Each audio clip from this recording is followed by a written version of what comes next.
Welcome to Season 8 of Radio Free 501c, brought to you by Rogue Tulips Consulting. Don't forget to subscribe or follow us. We're in Season 8 and we still have a lot to talk about.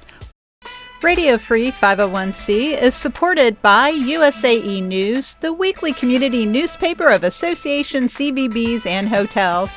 Learn more at usaenews.com. She's back in her next evolution. It's returning guest Cathy Lada. She's president of Lada Consulting, and she's here to talk with us about taking our education programs from strong to great. It is Monday, August 3rd, 2026. Already, welcome to episode 337. Hey everybody, welcome to this edition of Radio Free 501c, brought to you by my company, Rogue Tulips Consulting, and our podcast partner for 2026, USAE News. We want to thank USAE News for their support and encourage you to check out their website and see if they have a subscription plan that fits your budget. They have all the news about associations and what's happening with events, so check them out.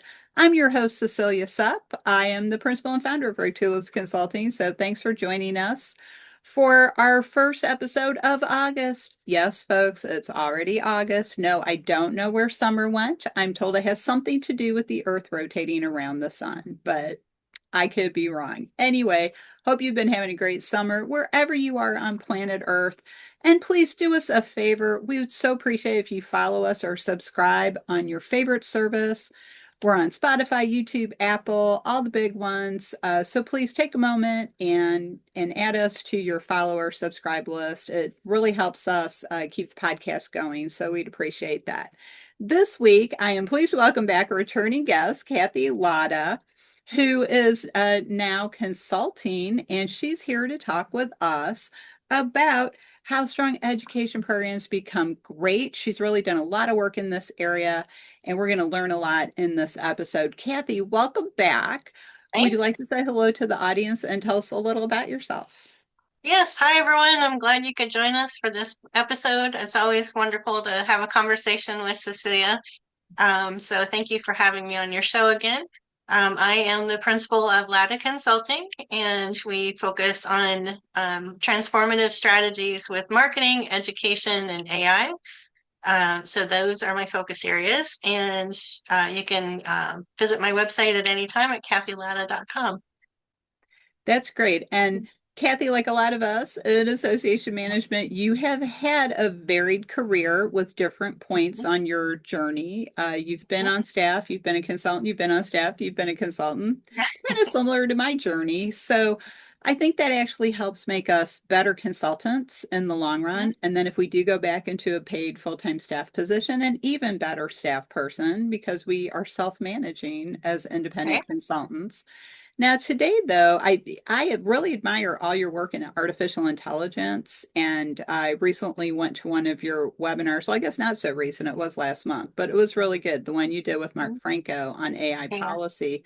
So that's a real strength of yours. But today we're going to talk about learning ecosystems and how they can actually improve education programs at an association. So could you kind of give us the outline of your core concept when you talk about that? Yeah, absolutely. A learning ecosystem to me is how an association turns its expertise and its members' expertise into growth across an entire profession, not just for whoever showed up for that one webinar or that one conference session. I think a lot of associations already have the good pieces, like a strong conference session or solid webinar, an active community, but what's usually missing is that system that connects those pieces into something that moves a member from being aware of an idea to actually doing something differently at work. So if you're looking at that for a client association, let's say, what are some of the dots you help them connect from content to action after somebody takes the course? Yeah, so instead of a member just, hearing about something once at a conference and then it just disappears, that same idea can show up again as a webinar, then as a job aid that they use at their desk, and then a conversation in a community, eventually a certificate if they want to go deeper.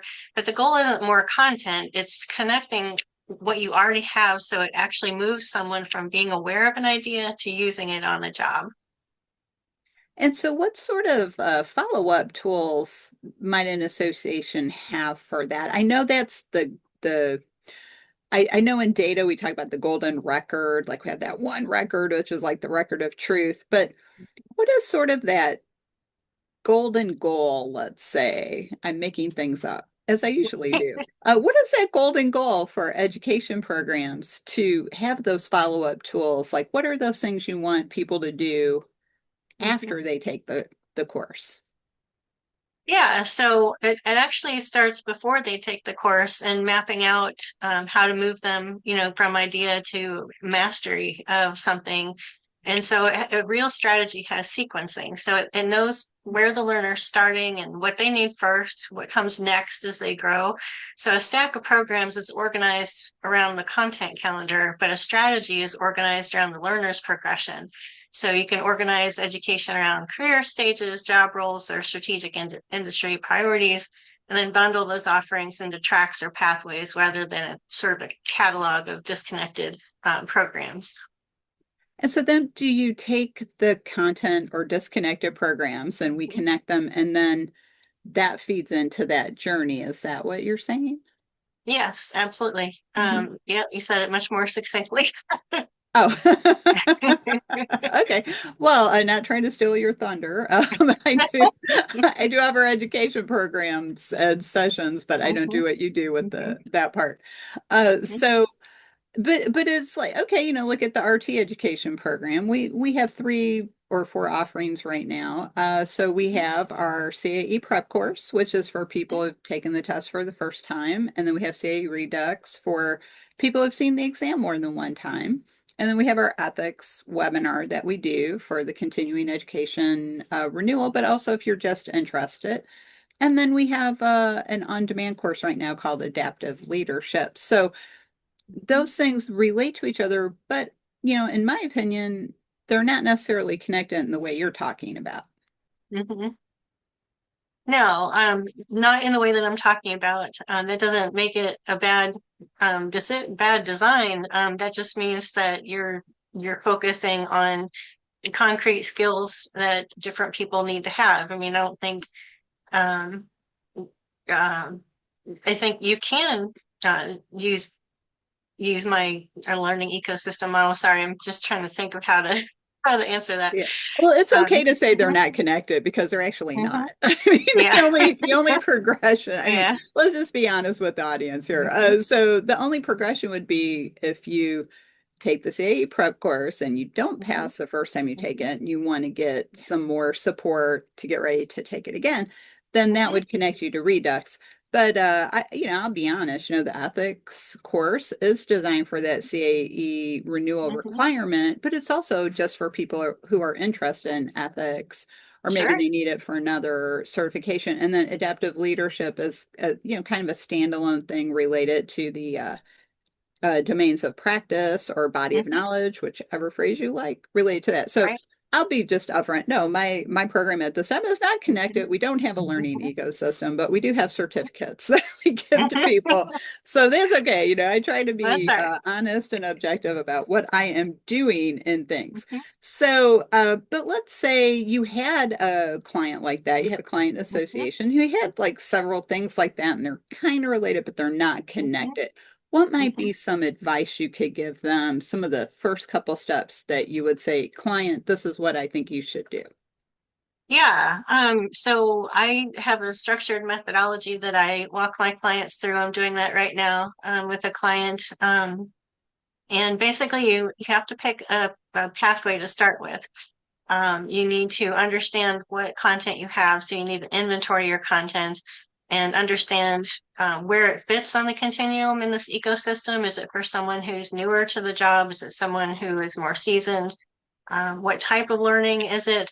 Because not all learning happens in a webinar or conference session, right? You've got blog posts that are educational, you've got articles, podcasts like this one are educational. So you've got to map out what you have and then map that back to your member personas.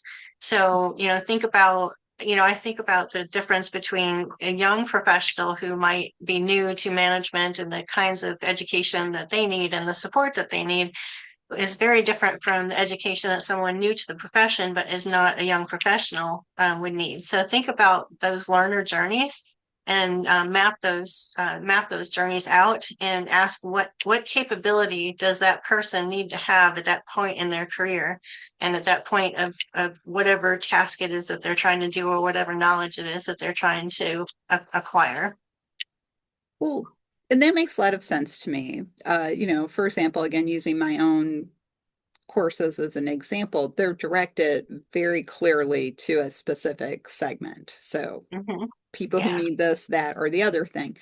Mm-hmm. But when you're looking at this for a client, you're looking at their education program, they have a lot of stuff, let's say, a lot of Mm-hmm. content. Yeah. Recently had AJ Salas on the podcast talking about how you can protect your content and make sure that the human factor is what's more important.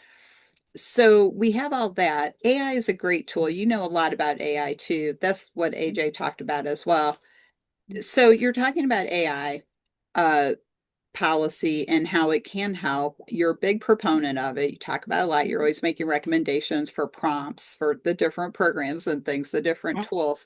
So when we're looking at this, what it seems to me a lot, and you're kind of like, why is this such a long runway, Cecilia? Because I'm trying to, paint a picture here. Like, let's build this, the environment in which we're usually working with people.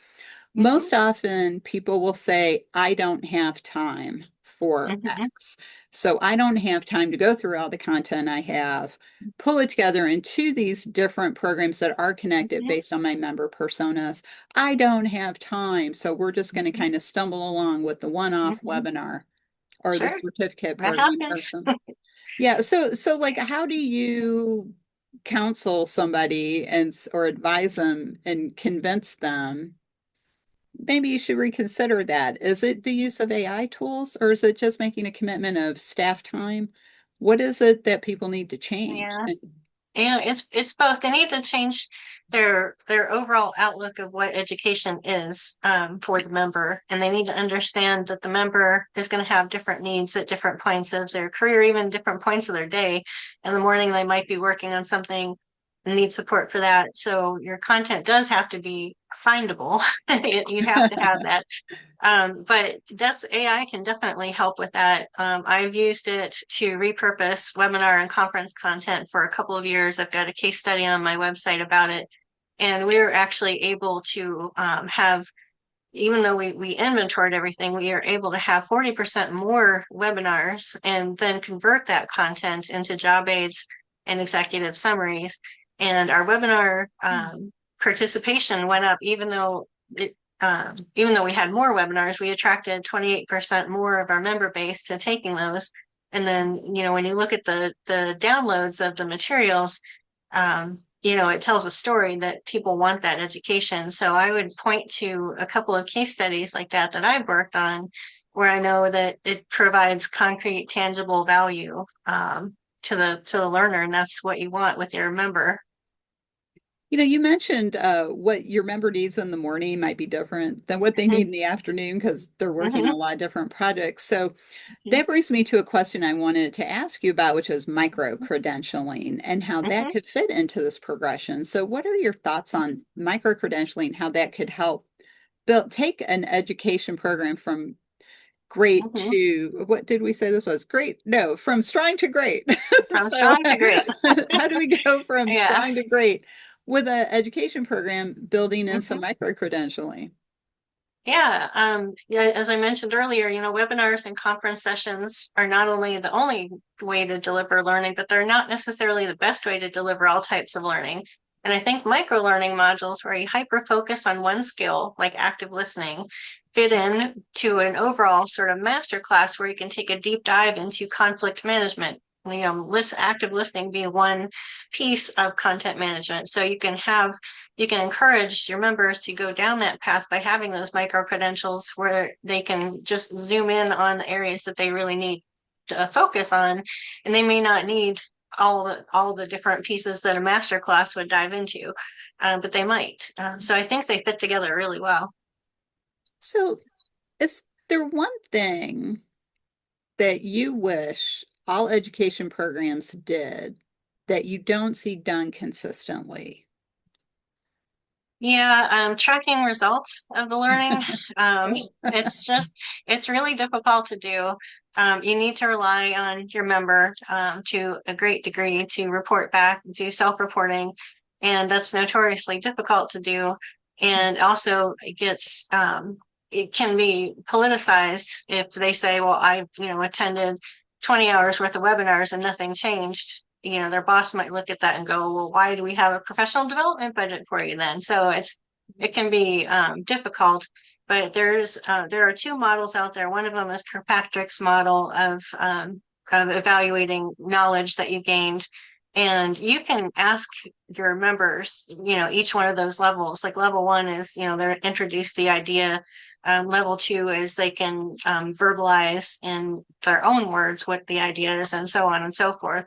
And level four is, does change actually occur on the job? So to me, I wish more associations would actually do that. Getting a certificate is great, but if they just earn that certificate and it goes up on their LinkedIn profile as a credible link or credly link, and nothing changes, then what was the value of that other than, a visible badge that might help your career? It might not. Mhm. Well, and that's a really good point because a lot of what we see online, since we live in a world of social media, it's presentation, not necessarily substance. So Hmm. I think that's a really great point because you see a lot of people with credentials and then you ask them a question and they can't really answer it or explain Hmm. something. And Right. I think that to your point, we really need to know that the person actually took something away and knows how to apply Hmm. it. And it's not about Yeah. making more money. I know a lot of Yeah. people will say to me, well, if I get the CAE, how much more money will I make? And Hmm. I don't know. Nobody knows. Nobody has that data.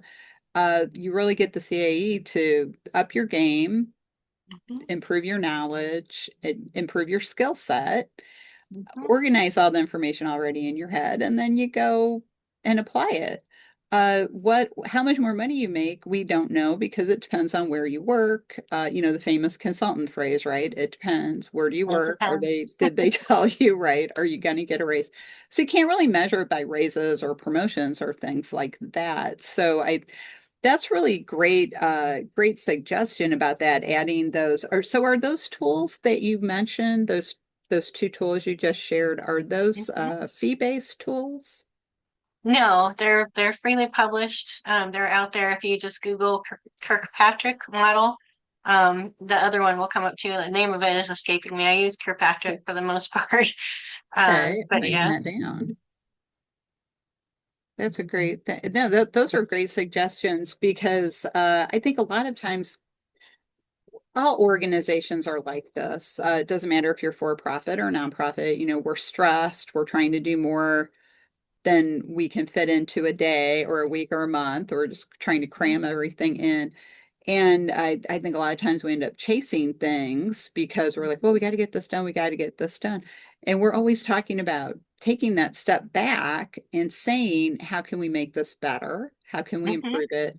How can we go from good to great or strong to great, depending on Hmm. what you're looking to do? And I agree with you. I think there are a lot of strong education programs in associations as far as the quality of the content. Hmm. But what we do see is like, how is that content being presented? Is it accessible? Does it lead you down a path of continued learning? Hmm. Because the best way to learn is to ask questions and then to follow the answers Hmm. to the question. It leads you to another question, it leads you to another Yeah. answer. And that's how we build our knowledge. So, Yeah. And then when the formal learning event actually ends, whether it's a webinar or a conference or a micro credential, they have to have reinforcement. That's where a lot of pathways actually fail. The event ends and there's no support for using what people just learned. So reinforcement can be a follow-up email. It could be the job aid that I mentioned. It could be office hours, a peer discussion thread, a short refresher a couple weeks later. It's not necessarily the most glamorous part of L&D, learning and development, but I think it gets overlooked a lot. mhm. Well, you say it's not the most glamorous, but it does seem to me that it is the most important part of it because if you don't keep using it, you're probably familiar since you do all this work in education ecosystems. The Mhm. audience may not be familiar with the concept of the forgetting curve, Mhm. which is the farther away you get from information or knowledge, the harder it is Mhm. for you to get back to it and recall it Right. and then apply it. So it's like the example I always use is like if you, I mean, we don't really mail a lot of stuff anymore, but maybe you want to do a mail merge for an email or something. It's like Mhm. if you don't do a mail merge like every other day, you forget because it's Mhm. too far away and you have to go to the menu and say, how do I do this again? And then maybe you go to the help menu. Oh, yeah, that's right. I have to do these Mhm. three things and then I can do a Sure. mail merge. And that's really what the forgetting curve is. And that's what Mhm. informed how we organized our CAE course. Mhm. For example, is one of the people in a previous course years ago said, why are we starting with the heaviest weighted domain? I'm not going to remember all that by the time I get to Mhm. the exam. And I was like, Mhm. that's a really good point. And then I took a Yeah. webinar about design and that's where I learned about the forgetting curve. And I'm just like, Mhm. you're right. So we start with the lowest weighted and go up to the highest. So that's Mhm. my little adventure into, education ecosystems. It's like I do try to take the comments from the people who I'm working with, and they say, well, what about this? What about that? Let's organize the agenda differently. And I take those into Mhm. account and then Mhm. redesign it. And that has always helped Mhm. me.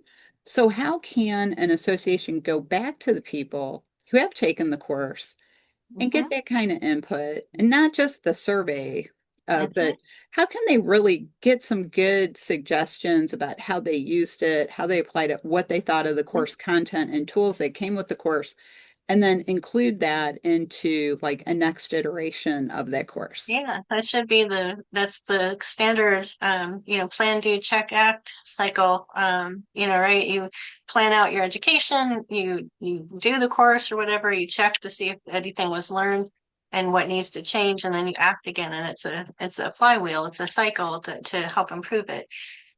So you just need to ask, like I was talking about, with the Kirkpatrick model, you have to ask them, how is this different? I like the jobs to be done framework because it gets out of just like a straight up kind of survey and asks people to think about like what job they hired the education to do for them. And if it didn't deliver on that, so for instance, your CAE course, the job that is to be done is for them to pass the CAE exam, right? So, that's one way to do it. But then you need to dive in more. How did this help you? Um, you know, just asking a good structured set of questions. And I like to have semi-structured interviews where I've got 4 or 5 questions I know I need answered across a group of people that I'm talking to, but then leaving room at the end of it so that they can put in their unsolicited feedback. And that's where a lot of times you get a lot of insight from them too. So I think what you're doing is right, asking those questions and making sure that you understand the feedback you're given and are able to incorporate that into your plan. Well, and I think sometimes it's so obvious you don't notice it if it's your program because you're too Mhm. close to it. Well, I did Oh, yeah. this and I outlined it, and this way else is like, Mhm. wait, that doesn't make any sense. Shouldn't you do step four before step three? Mhm. They're kind of out Sure. of order. Oh, and then you go, oh, okay. And that's why it is really important.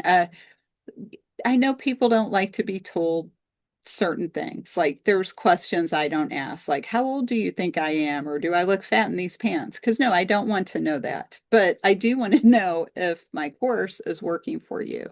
Mhm. And I think that getting associations to ask those questions, getting them to say, hey, give us a good critique. Don't Mhm. criticize. Mhm. Nobody likes criticism because it tends to be Mhm. negative and unhelpful, but give us a Mhm. critique like, how did this work well?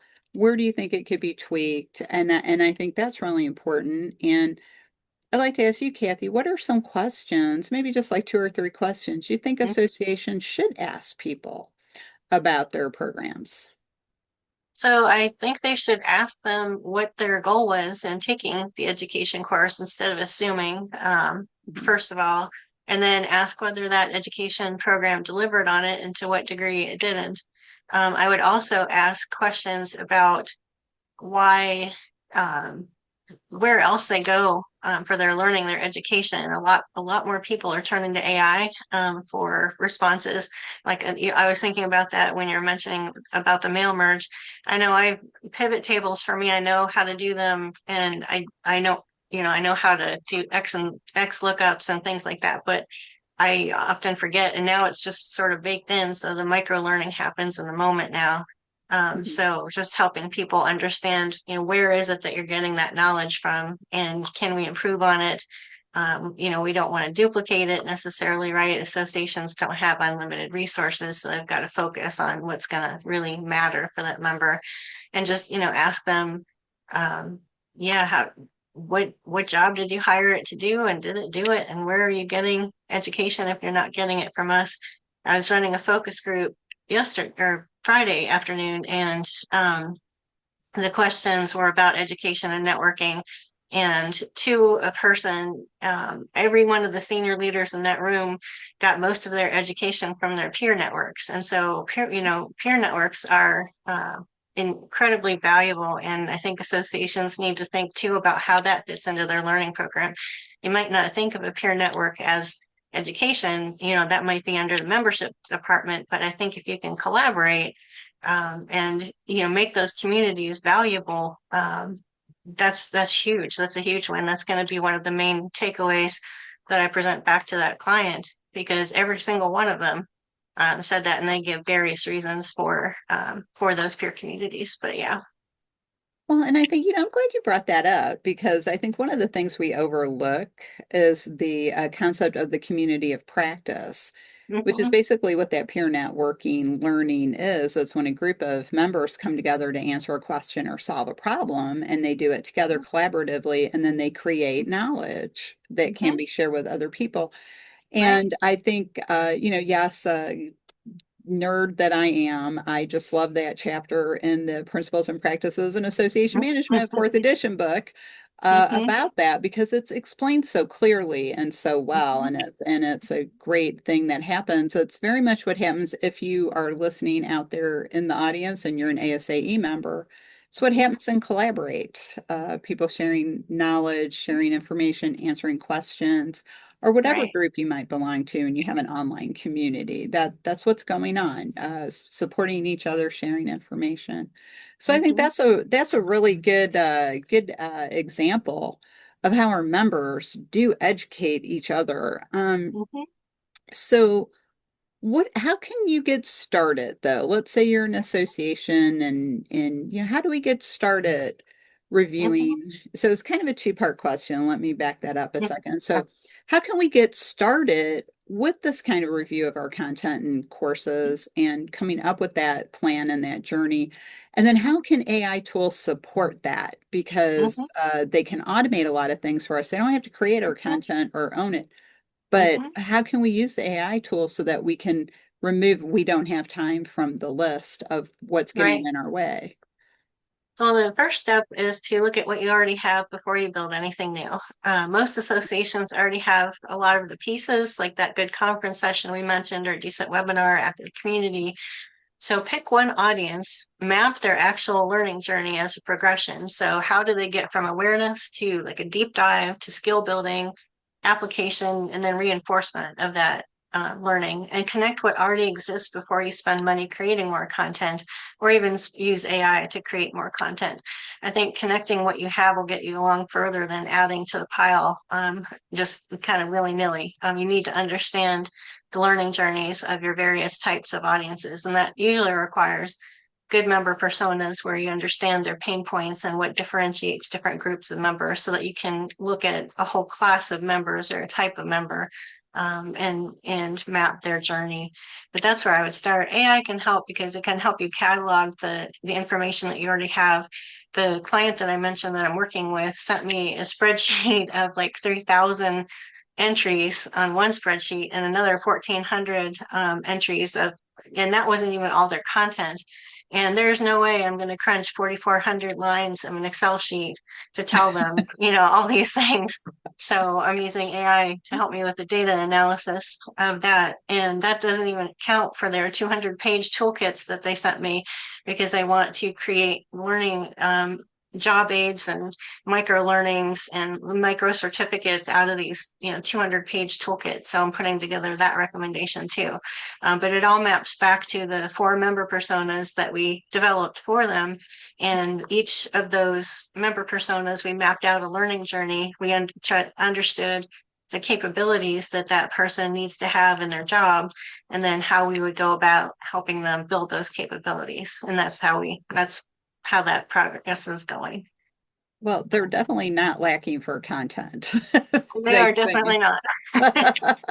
Yeah. Well, and that's really, I think, a great example of how AI can be helpful because it can actually maybe help you create something even new. And I think you Mhm. kind of touched on that because you Yeah. can pull similar content from across sessions Mhm. and pull it together and maybe just repackage it a little bit, make it something relatable to maybe a current trend or a current piece of legislation that maybe people need to know about. Yeah. So I think it's well, I have spoken several times publicly this year about my just almost daily use of Google Gemini for just about Mhm. everything. As far as research and asking questions and things like that. Uh, I don't usually use it for generative things Mhm. because I'm a writer and a Mhm. researcher like yourself. So Mhm. I do that myself, but I do like to use it just to answer questions and say, Mhm. hey, I have 12 transcripts. Can you go through these transcripts and tell me what they have in common? And of Mhm. course, I always note that for the client. But I Mhm. think people are either so frightened of AI right now or overuse AI Mhm. that there's no good balance yet. And my Mhm. opinion, I'm not pinning this on my guest, folks. This is my Mhm. opinion. I think we need to find that balance of how we use it and define that. And that's where policies come in. And that's why, Mhm. again, Cathy and Mark Franco did that great AI governance webinar in July. And maybe you guys will do it again. But that was really very helpful for all these kind of things, Mhm. because a lot of Oh, it was thanks. focused on content. Oh, you're welcome. No, Mhm. it was very good. I learned a lot from it. And actually, it encouraged me to go get yet another certification. I'm working on getting an AI governance certification from Ethics and Compliance Initiative.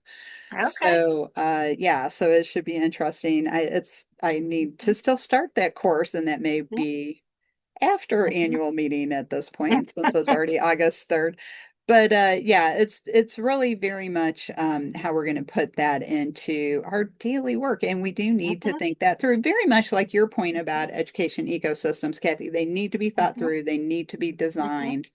Yeah. So before we wrap up this great conversation, you are always so great to talk to. You always know so Yeah. much about what's going on. Uh, Thanks. if somebody listens to this podcast and Mhm. listens to all your tips and suggestions, what's something they can do the next day in the office? First thing Monday morning, what's a step they could take? Um, the first step they could take is most LMSs have a report, and a lot of associations store not only webinar content, but conference content in there. I would do a data dump of your LMS, so that you have the titles and the descriptions and hopefully learning objectives that you can export, and you can export usage data and look for patterns. Use AI. You can write some prompts that will help you understand what it is you're looking at, what's the most popular content, what content are people not getting through, they're starting but not finishing it.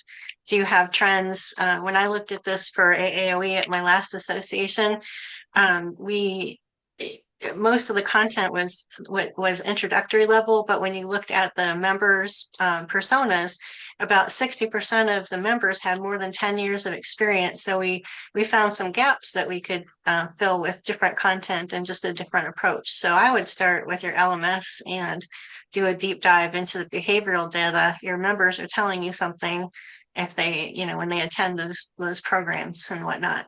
but it starts with what you already have. Look at the data and what it's telling you.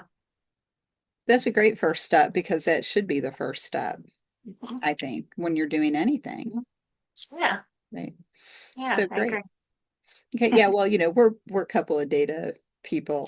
We love data. We Yep. love diving in and doing it and Mhm. finding things out. So, Cathy, another great conversation. Thanks so much for joining me.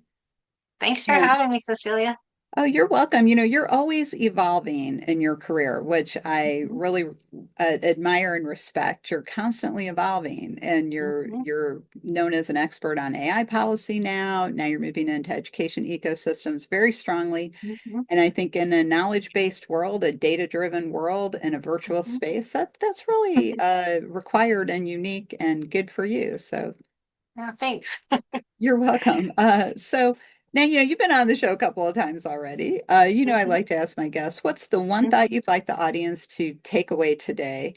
And how can they Mhm. get in touch with you if they want to follow up with you, maybe consult with Mhm. you on a couple questions?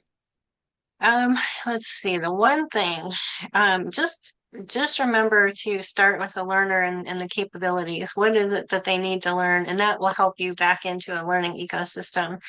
Uh, like I mentioned, sometimes what they need in the morning is different from what they need in the afternoon, and it's going to be different depending on that person. So think about it that way. And I'm always happy to talk with associations who are interested in exploring this concept for their own association. So there's a couple of case studies on my website, which is cathylada.com, and feel free to reach out and book a meeting with me and we can have a conversation. That's great. Thank you so much for coming back and sharing this evolution of your knowledge. Thank you. You're welcome. And I know you'll be back again because you continue to evolve. I hope so. Well, yes, I think we all try to do that. So no, but you demonstrate that. So thanks again. We have to go rogue for now, but we'll be back next time with another exciting episode. Please help us out and subscribe or follow on your favorite podcast service. That's what keeps us going. We're coming up on episode 350 in the fall of 2026. There's a reason we're still here. So many more conversations to come. There's a lot to talk about. The 21st century is really exciting, so subscribe and don't miss any of these conversations. And if you'd like to learn more about Road Tulips Consulting, how we can help your organization bloom outside the box, check out our website, roadtulips.com, visit our services page, and then schedule a conversation with me. I do different things than Cathy, so maybe we can do something together. Check out our education page. That you might go, Cecilia, part of this episode was kind of like an ad for your education program. Yeah, maybe it was. So it's a good program, though. High quality. Check it out. Cathy's been part of it. She likes it. So it must be good if Cathy likes it. So, Um, especially if you're looking for the ethics requirement, or if you just want to learn more about ethics, we offer that throughout the year. Check that out. Registration's open for the fall courses. Check that out. Find this episode featuring Cathy on our podcast page and share it with your friends and colleagues. And you can catch up on our library of past episodes. And also, if you want to know what's on my mind, which, as I always say, I never know what I'm going to write about, check out the blog page and subscribe to our newsletter. And you get all the news about road tulips and my articles when they come out. So thanks again for joining us. And on behalf of Cathy and myself, we will see you next time. That's it for this week. I hope you really loved this episode as much as I did. Thanks for listening. Learn more about how our experience and knowledge at Rogue Tulips can give your organization the strategic edge to reach its goals. Check out our website at roguetulips.com. We'd love to talk with you and see how we can work together.